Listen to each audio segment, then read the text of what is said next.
তাদেরকে রাতের অন্ধকারে নিয়ে এসছে। আর আমাদের বাংলাদেশের যে সীমানার মধ্যে, ভারত বাংলাদেশের সীমানার মধ্যে তারা রোদ্রে বসে কষ্ট করতেছে।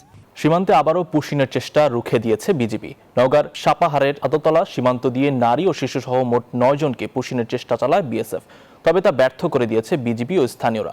এদিকে দিনাজপুরে বনতাড়া মণিপুর সীমান্ত এলাকায় অবৈধ অনুপ্রবেশের অভিযোগে 4 জনকে আটক করে স্থানীয় জনতা। এরপর তাদের হেফাজতে নেয় বিজিবি। আবারও নওগাঁ সীমান্ত দিয়ে অবৈধ পুশিনের চেষ্টায় ভারতীয় সীমান্ত রক্ষী বাহিনী বিএসএফ। ভোর 4টার দিকে আদাতলা সীমান্ত দিয়ে 9 জনকে বাংলাদেশে ঠেলে পাঠানোর চেষ্টা করে বিএসএফ, তবে বিজিবি ও স্থানীয়দের প্রতিরোধে শূন্যরেখায় অবস্থান করছেন তারা।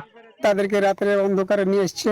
আর আমাদের বাংলাদেশের যে সীমানার মধ্যে, ভারত বাংলাদেশের সীমানার মধ্যে তারা রোদ্রে বসে কষ্ট করতেছে।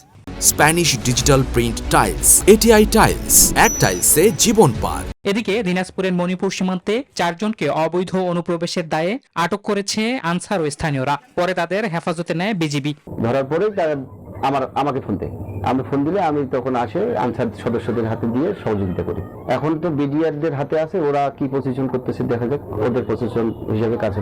অন্যদিকে কুড়িগ্রামের রৌমারী উপজেলার 2টি সীমান্তের শূন্যরেখায় ভারতের অংশে এখনো 3 জন যুবক টানা 11 দিন ধরে অবস্থান করছেন। এদিকে কুষ্টিয়া, মেহেরপুর, জামালপুর সহ অন্যান্য সীমান্ত দিয়ে নতুন করে আর কোনো পুশিনের ঘটনা ঘটেনি। Desk report, news 24।